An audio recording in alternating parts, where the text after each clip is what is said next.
start with you, please. Can we just get your reflections on Finland, having had a couple of days to look back on that one?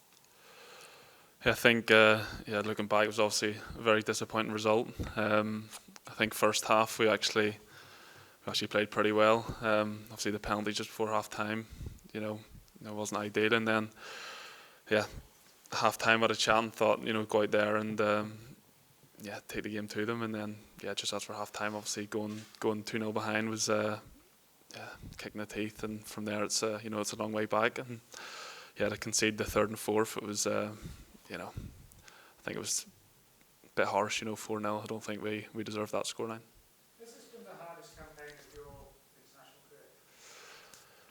Yeah, I think results wise it hasn't been good, and it's tough. It's a lot easier when you're winning games, and when we seen the group before, when it was drawn, we were confident coming into it, and it just hasn't gone the way we would have hoped.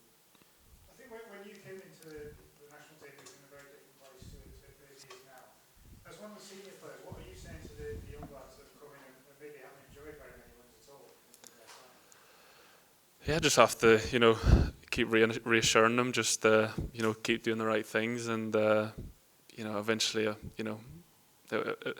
will turn for us, and at the minute it is tough, but we've got another game tomorrow night to as a stepping stone to get back where we should be. It is the final game of the campaign tomorrow. Will you be glad to see the back of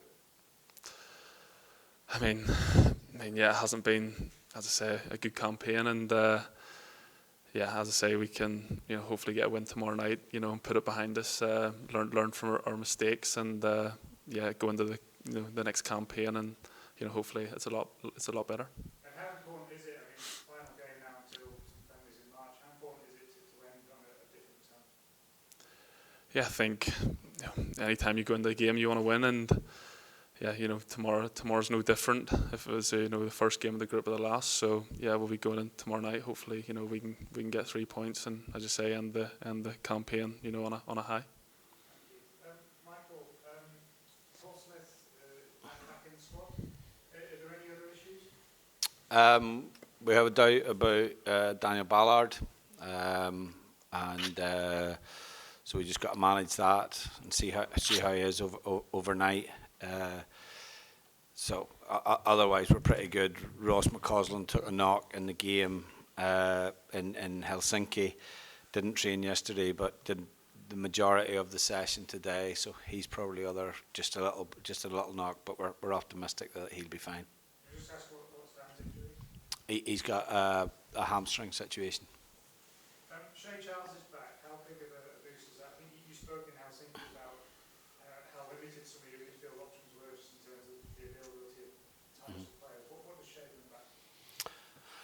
I think, look, I'm always conscious that we're asking a lot of a lad who's just turned 20, and what he has demonstrated in this campaign is, I think, real maturity, an ability to take the ball and his own half in the build-up area, the phase of the game, which I think he's excellent at.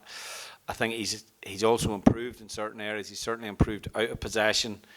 When we played Shea in March, he was the captain of Man City's under-21 team. He hadn't played a single minute of first-team football. As it stands now, he's obviously had quite a big move for a player of that age to go to Southampton with that price tag, and he's looking to establish himself in a very strong squad that Southampton have in the Championship. So, big career change situation for him. What he brings is constant progress, I think. And I've been delighted with his contribution in the campaign, number of minutes he's played, and I know he's itching to play tomorrow night because he was disappointed, obviously, to miss the game in Helsinki. And for him and all those younger players, every game is an experience. Stepping out here at home and playing against.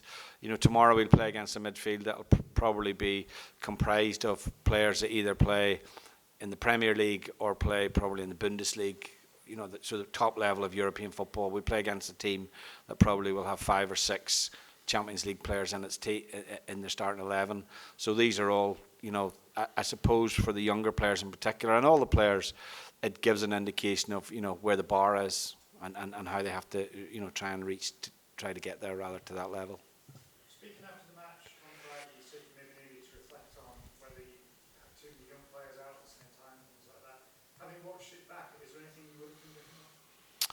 The only thing possibly when I look back at the game was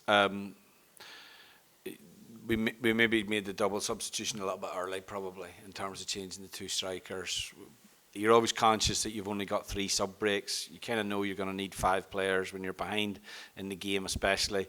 You know that you're probably going to have to change half your team, essentially. So I'm always conscious when you make the first sub break, if you only use 1 player, it makes it more difficult in the next 2 breaks. So that's the only thing really we would change. I was happy with the work we did on the pitch leading into the game. We did it very, very well. The game went away from us in 8 minutes, 5 minutes before half time and 3 minutes after half time. And so we saw a better version of Finland playing at 2-0 up than we did at 0-0, and that's always what happens.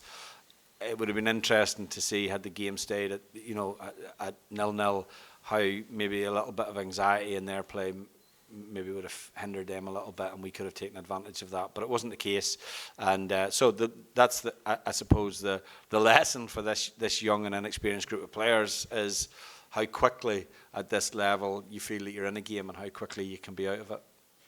Lastly, as I say, this is the last time you're together as a group now until March. What do you need to get out of this game? Look, like anything, when you're not winning games, you want a result.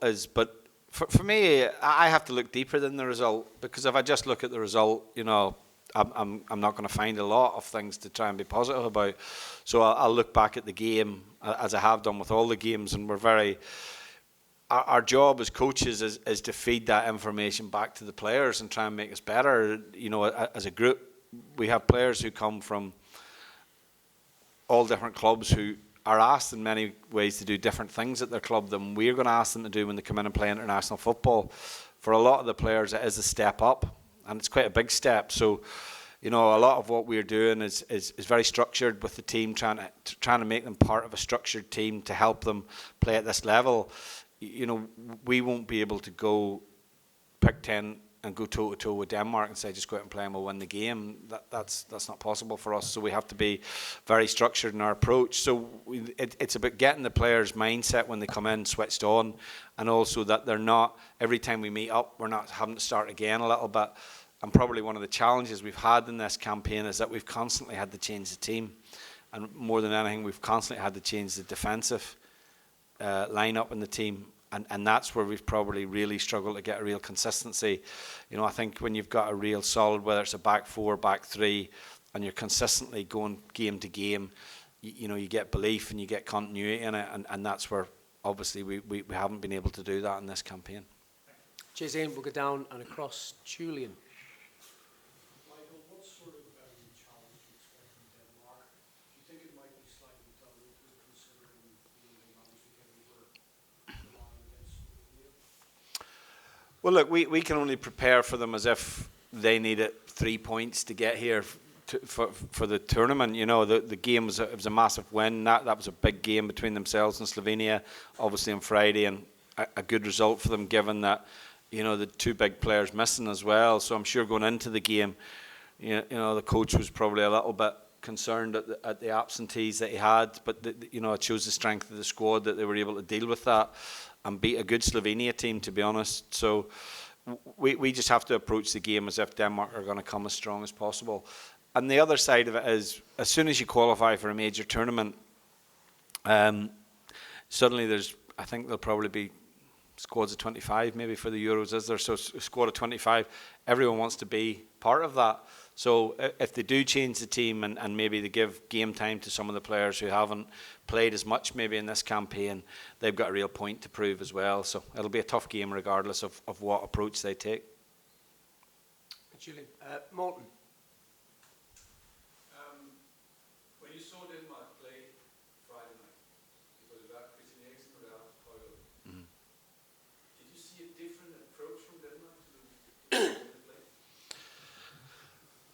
Not specifically, no. Look, I mean, they've obviously when they play, a lot goes through Eriksen, which I thought we did quite a good job in Copenhagen on making it difficult for Denmark. But obviously Delaney came into the team as well, so I think they've got a lot of depth to their squad. Possibly maybe don't have the same. I think the approach is probably what they have in the forward line. I think it was it Jonas Wind and Poulsen played, so that they probably give you a different threat or a different approach than what maybe obviously Højlund will give you, you know, as a lone striker and pace and power. So yeah, but we still think that, you know, their approach will be very much, you know, they've got good attacking options. They do look to play in behind you, which I think they do very well. They get good runners off the ball when they have possession of the ball. So those are things that we've obviously discussed with the team as well, where we feel they're a threat. But I think that, like, you know, it shows, as I say, the strength of the squad, that, you know, they can go and win the group despite the fact that obviously, you know, they were missing those key players. When you look at your team, are you preparing already for the next qualification? No, not specifically, because at this minute in time, it's the players that we have here are, in all honesty, the players that we have available to play. You know, we're missing a lot of players with injury, so it's too early to do that. Somewhat, I'm not really in a position to end international careers for players at this minute in time. I'm going to need those players for the next 16 months before we get to the World Cup 2026. If we discarded some of the older players or the players that are 30 plus, we'd essentially be an under-21 team, and that would just be unfair. We wouldn't be able to compete. So there is a process we have to go through, and you know, when we had, you know, the success that we had previously, we weren't a young team. We were an older team, and so there was a real benefit when, you know, when Paddy came into the squad. He was 19, 20, but he came into a squad that had a lot of experience and had played a lot of international football. He was probably the only 19 to 20-year-old in that squad. Now we have 7, 8, 9, 19 to 20-year-olds in our squad. So we do need those older players. We can't transition too quickly, or else, you know, we'll just expose the younger players too much, I think. Thank you, Martin. Stevie.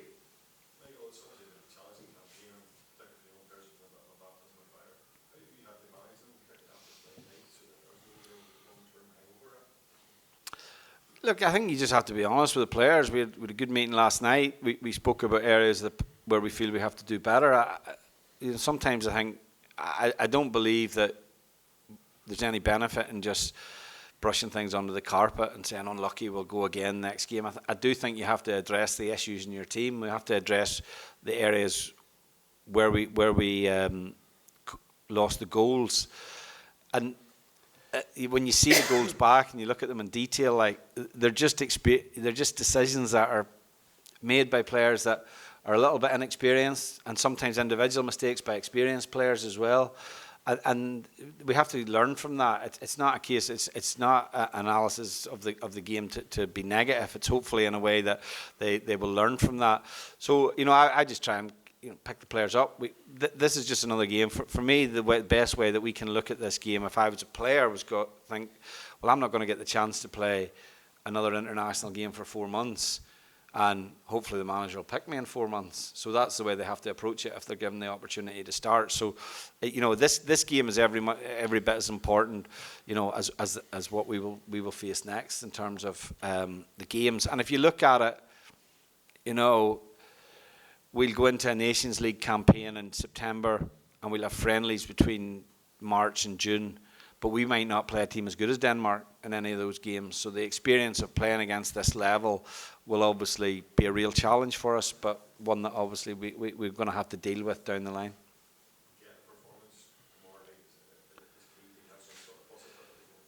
Yeah, look, you know, I think from the outside, people always link results to performance, and sometimes I understand that fully.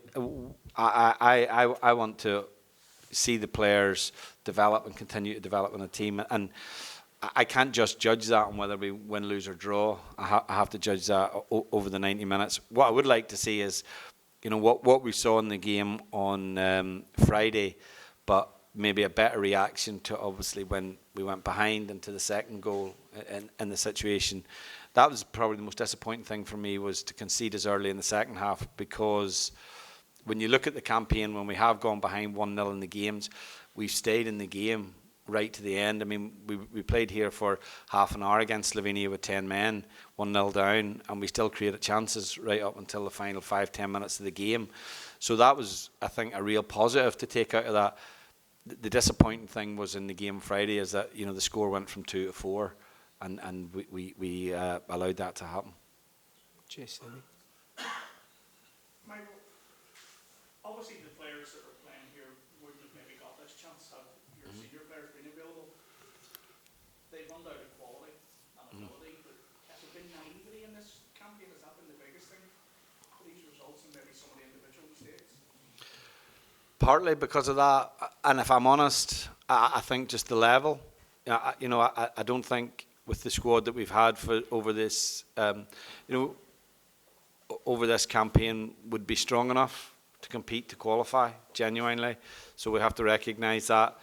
I think if we had had our team that we thought we may have, then it's a different situation. But we've not had that team, and I think we would have probably got better, maybe contributions from some of the younger, and not just the younger, but like even the players who are, slightly older, like Paul Smith and Conor McNair are good examples. They're not young players.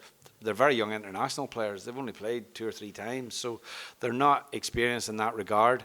So I think, there's been a bit of naivety, of course, but I think there has to be an understanding of where the strength of the squad has been as we've gone through the campaign. What do you think these younger players have learned from this campaign? Because we say a lot that they will learn a lot, but what is it specifically you think they're learning on the job? Well, I think you learn about the level more than anything else. It's nothing dramatically, tactically, or anything. The international game will have a more tactical approach than, if you're a young player, for example, and you're on loan at a League One club in England, the game is a lot different to having to come and play in Copenhagen against Denmark or play in Helsinki against Finland. It's hugely different.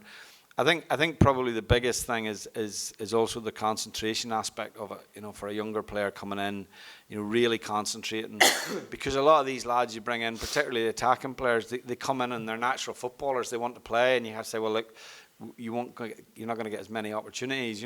Ross is a good example. So Ross plays in a team, or he's come into a Rangers team who will have pretty much, other than when they play Celtic, will have 65 to 75% of the ball.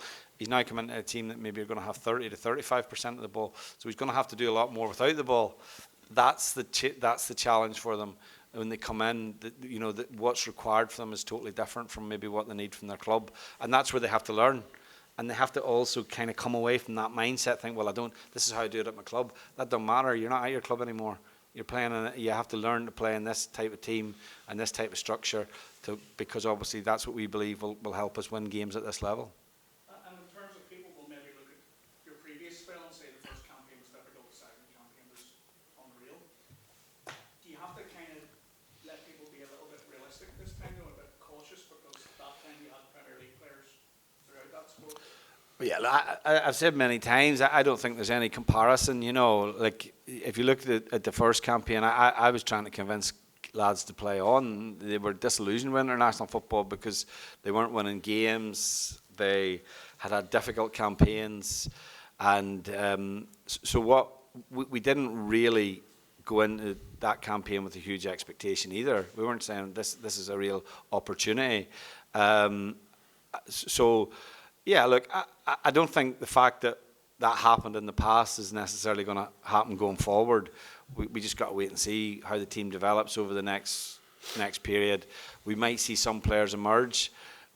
With a lot of these younger players, we don't know where they will be. Are they going to be first-team players in the Premier League? Are they going to be first-team players in the Championship? Are they going to be, where will they be at this point in time? They're pretty much all at critical points in their careers. And so, I always think like one of the most important part of any player's career is once you get into the senior level of the game, like what happens between 19 and 22 has a big bearing on where your career ultimately goes. So a lot of these lads are in that age bracket now. Even if we look at like Shea and Isaac, who were at big Premier League clubs, you know, they're now building their career in the Championship and in the Belgian top league. So we don't know where that will go, and we don't have control of that to an extent. But all we can do is obviously make them feel, you know, valued when they come here as international players, and, you know, support them on the journey that they're on. And there will be a lot of these lads. Hopefully they can all push through, but we don't know if that will be the case. Paddy, just a similar sort of question about the younger lads. What do you feel they're learning on the job at the moment? You're in and around them constantly. What do you see like they are learning? Are they taking a step up, even if results maybe aren't showing that? Yeah, I think similar to what Michael said, they're learning, you know, how tough, you know, international football is. You know, each team in the group, you know, a lot of the players in the teams play at a very high level, and you know, coming up against them, you know, it's tough, and yeah, they just have to, yeah, you know, away from international football, just keep improving, and yeah, when they're here, just try and learn as much as they can. Obviously, it's about pride tomorrow night. Is that a big thing for the players? Obviously, the fans will be expecting the end of the sort of high. It might not be as simple as that, obviously. Is that something that you can feel? Yeah, I think, you know, any time you know, put the green shirt on at Windsor Park, you know, you want to give the fans something to cheer about. You know, I think you know, the history shows that, you know, we can beat big teams here, and yeah, we just have to give it all tomorrow night, and you know, hopefully, you know, good performance will, you know, turn into a win. Cheers, Mark. Thank you. Gareth. Paddy, just in terms of talking about the players that are here and the young players getting an opportunity, as a senior player, do you feel more onus or more emphasis on the likes of yourself, Josh, George, and those senior players to try and help them through, even though it is only one more game, to guide them through and give them that bit of assistance? Yeah, definitely. I think, yeah, as I say, with you know, me, George, and Josh, you know, we've over 50 caps. We've got, you know, a lot of experience in international football. So, yeah, I think we just have to, you know, sort of lead by example, and yeah, just help them as much as we can. And as I said before, you know, obviously the young players have come in, and, you know, the performances, the results haven't gone the way, you know, as everyone would have liked. So we just have to sort of reassure them that, you know, just keep going, and, you know, eventually, you know, it will turn. In terms of, so another senior player, Stephen Davis, said at the training earlier, I mean, just to have him about the place, even though he's not involved, is giving him what he's done for the country. I mean, how important is that to you? Think having played alongside him, a lot of those players that's what have. How important is just to have his presence there, and just to maybe have a chat with him? How important can that be? Yeah, I mean, it's great to see, you know, David back amongst the squad, and yeah, I think it's you know, it's great to have him around, and, you know, when he's at the hotel, he can, you know, speak to younger lads, and yeah, help them, you know, any questions they can ask him, and just pass on his experience. Michael, just to pick up something Ian asked you earlier, not maybe as a campaign you want to forget, but after tomorrow night, this campaign you want to draw the line under, and almost sort of, I don't want to say hit the reset button, I suppose, with the added experience that those young players have with international football. Yeah. Listen, I'm not traumatised or anything. I'll be all right. You know, I mean, you make it sound like I've been in a car crash or something. Like it's not like that. As things work, football as a manager, you consistently move to the next game. You know, so I can look beyond the results. Like, drawing a line on it, in all honesty, won't change. It won't mean that we're suddenly going to get better that other side of that line. We're just in a process in the development of a team here. So this is another game. You know, there'll be a lot to take from this campaign that we'll take as a coaching staff as well, because we'll meet after this when we get the opportunity. You know, it's good to reflect on what you did and think maybe that was the wrong thing we did. I don't think by drawing a line on it would actually help us in any way. It's part of the development of this team, and it's part of the development of as a coach. I don't think you ever don't learn from that. So I'm fine. I'm comfortable with it. You know what I mean? So look, you know, come March, if you want to keep asking me about it, I'll be okay. I will be able to answer your question. Just lastly, given that Stephen Bacon's not here, in terms of not a message to the fans, but in terms of the patience is something Mark asked you earlier on, in terms of fans having the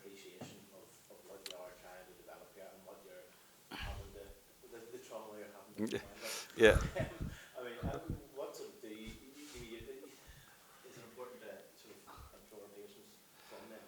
Well, look, there is no patience in football, let's be honest, okay? There's very little patience in football. I think that hopefully, like, the supporters will see a team that will give a really good account of themselves. That's what we ask. You know, we're in control of the preparation of the team. We're in control of the mindset of the team. Hopefully the players are in control of their own mindset and their preparation going into the game. We're not always in control of the result, okay? And sometimes things can go against you in the game. So for me, as a coach and leading the group, it's purely about preparation, continued preparation. And hopefully, you know, that continued preparation and the players continually working hard and wanting to do well will translate into results. And that it's no more, no less than that, to be honest. Thank you, Gareth. Kenny, and then Graham. Michael, covered here, but I suppose you mentioned there staying in games when behind as a good thing. What are the positives you take out of this campaign? I mean, it's obviously been very difficult. Look, I think the positives are the emergence of, you know, a number of young players. If you look at the game time, particularly of, you know, Trey Hume, Shea Charles, Isaac Price. We've obviously seen Dale play as well. We would have seen a lot more of Connor Bradley. I think we forget that, you know, we talk about the older players that are missing, but Connor's been a big blow to us not being available as well, because I think this was like a real campaign that he would have merged in. And, you know, you have 5 or 6 players there who are under 21 years of age. So the positive is that they've played in this campaign. And the only thing that I sort of regret is that, particularly in Connor's situation, that, you know, he's not coming out of the game and maybe played 8 times or something like that. You know, Shea's going to start 9 out of 10 games. He's missed 1 game of suspension. Isaac's played a lot as well. So those are the real positives. The other positives you don't really see, because the positives are the players getting used to working as we want to work as a staff. And there's a lot of things that at this minute in time aren't that evident, because at the end of the day, as I say, people will look at the group and they'll look at the results. But I do believe that the team is growing despite the result on Friday night. I may hesitate here to mention the C word, but not that one. Let's see, that's something that was chopped and changed as well, obviously, for different reasons. I mean, you would like to get that settled going forward, would you? And what's your thoughts on that? No, it's not. Look, at the end of the day, we had a situation where we lost Stephen in January. Stephen was the captain at that point in time. Johnny was the captain. So when you lose 2 massive players like that, you know, obviously there's going to be someone else that, you know, the captaincy has moved because of injury. It's not more than anything else. It's not moved for any reason other than that. But we've got, you know, we don't need to find a captain going forward until we you know, on a permanent basis, whoever that may be, until 2025. It's not something that I don't think is a huge significance, really. It's always nice to be the captain of your country, of course that is, but, you know, at this minute in time, it's not something which, for me, is of any real significance at this minute in time. Paddy, just obviously still an honour for yourself in that regard, and it is something that you would be delighted to have going forward if you were the man to step up to that. Yeah, I think you know, coming to Windsor Park as a 4 or 5 year old boy, I think, you know, one day to captain your country, it's always a dream. So if the opportunity did arise, I'd be obviously very happy. Just finally, Michael, you said there about difficulties at first spell of persuading guys to stay on. Is that something you think you might have some difficult conversations, and then at the other end of the scale, with a campaign that hasn't gone well, is it harder to persuade some guys to join up, that maybe have other allegiance? Well, look, yeah, I mean, eligibility, in terms of finding players through eligibility, it's always it's a much easier process when you're sitting at the top table and you're enjoying it. So that's a harder sell at this minute in time. I don't see, at the end of the day, the players will reflect when they go away from this campaign. I think when you're that player that is, 30 plus, you reflect on where you are in the squad, I suppose, what your game time opportunities are. Players of that age have different priorities. They're looking more towards the end of their career rather than anything else. They have probably bigger commitments in terms of family, and it is a big commitment because we ask them to come away for 8, 9, 10 days, and maybe they don't start games or they don't get what they had hoped personally out of the situation. But you just got to try and keep the squad together as much as possible. But equally, if players in that situation come and say, look, I think my time's up, you have to respect that.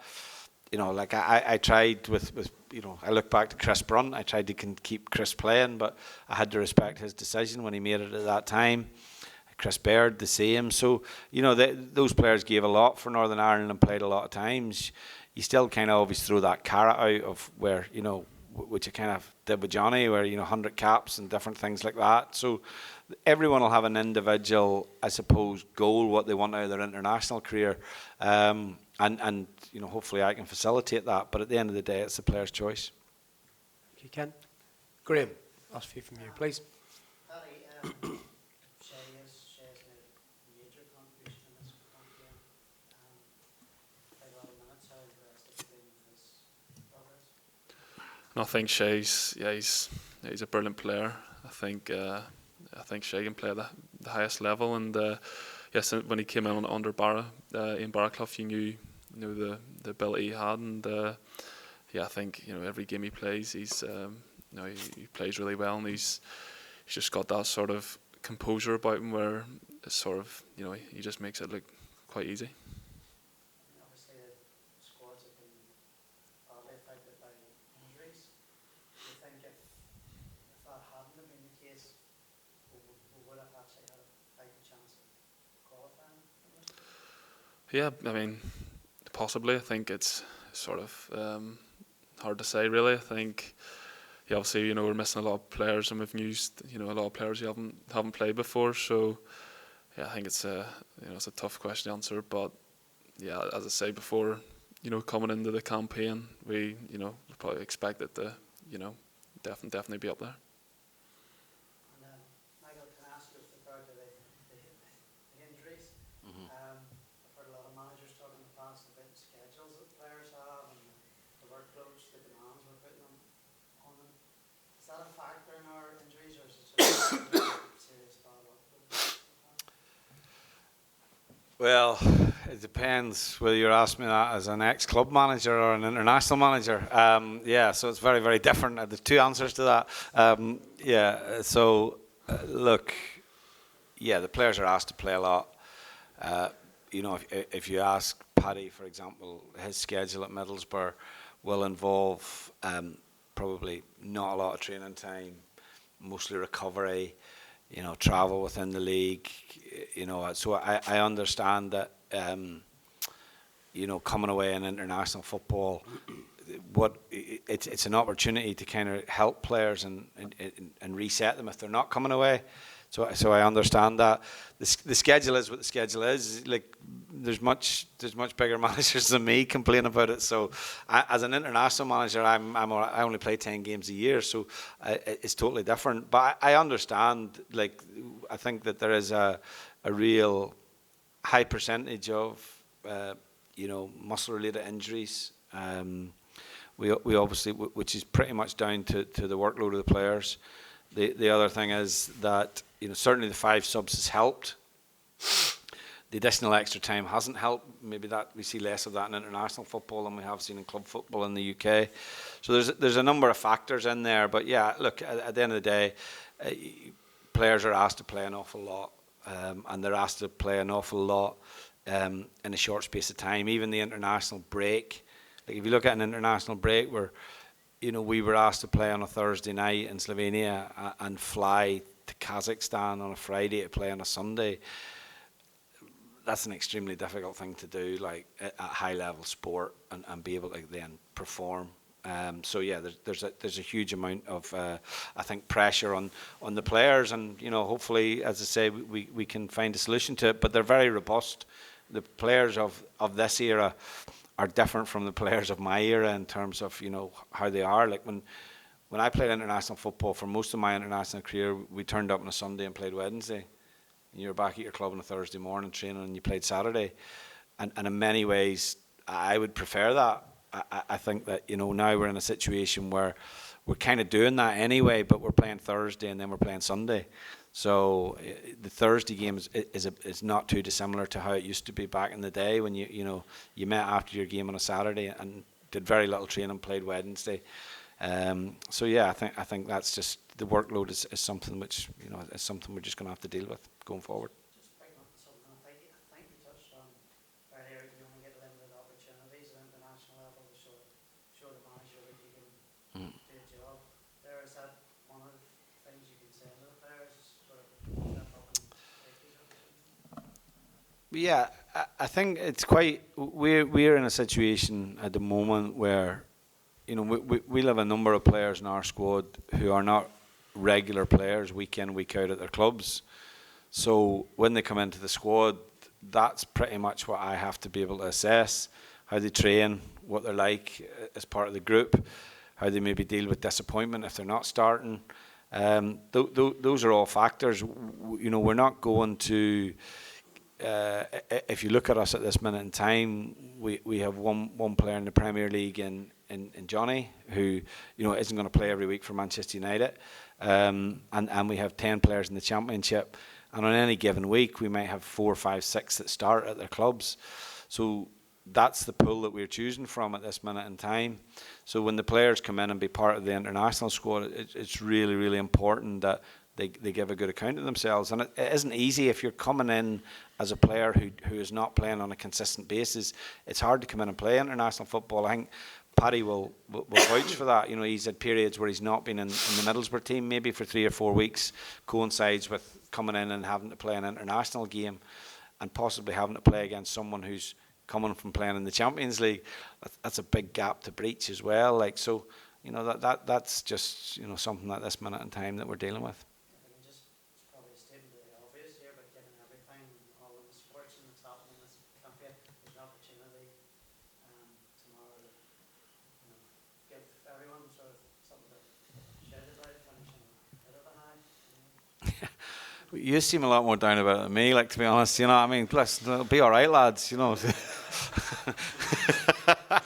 Just, Christmas is around the corner, okay? We'll be able to deal with like that. Yeah, look, of course, and I know you want me to make something, you can. I'll say something that you can put a headline to or whatever. But the reality of the situation is, we're playing at home. We're playing a really good team. So we're not getting the chance to go to a major tournament. So let's give a really good account of ourselves against a really good team, so that it breathes a bit of positivity and a bit of hope into all you guys as well as everyone else. That's a good way to conclude. Thanks very much.